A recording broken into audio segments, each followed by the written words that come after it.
බදුල්ල හැගොඩ මේ නිලුම්ගම පාරේ මේ වෙනකොට මේ ගෙවල් දෙකක් යට කරගෙන මේ ඇවිල්ලා තියෙන්නේ පස්කන්ද මීටර 100ක් විතර උඩින් ඉඳලා පස්කන්ද ඇවිල්ලා තියෙන්නේ පහළට.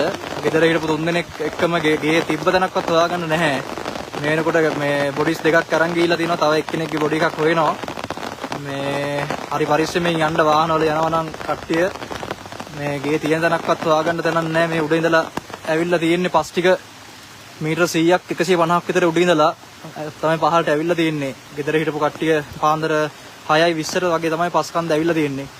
මේ වෙනකොට යන්න බෑ. මේ පාරෙන් පහළට යනකම්ම මේ ගේ තල්ලු වෙලා ඇවිල්ලා දැන් හොයන්නවත් නැහැ. ඔන්න ෂීට් එකක් පේනවා පහළ තියෙනවා. තකරන් දෙකක් පේනවා. එච්චරයි ලොකු ගෙයක්. අරුතෙන් හදන ගෙයක් තිබ්බා. ඒ ගේ සම්පූර්ණයෙන්ම ඇවිල්ලා තියෙන්නේ.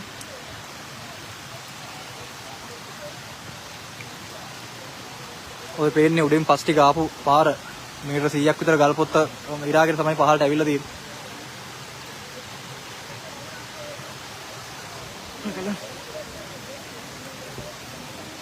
ගෙදර සුන්බුන් පාරෙන් පහළ තියෙනවා. වයස අවුරුදු 50ක වගේ ගෑනු කෙනෙකුයි අවුරුදු 55ක 60ක වගේ පිරිමි කෙනෙකුයි තව ගෑනු එක්කෙනෙකුයි තමයි ගෙදර ඉඳලා තියෙන්නේ. ගෙදර තුන් දෙනාම ඉඳි තමයි ඇවිල්ලා තියෙන්නේ පස්කන්ද. තව ගෙයක් තියෙන අවදානම් තත්ත්වයේ ඒ ගෙදර කට්ටියත් මේද්දී අයින් වෙලා බරු ටික අයින් කරගෙන ගිහිල්ලා තියෙනවා.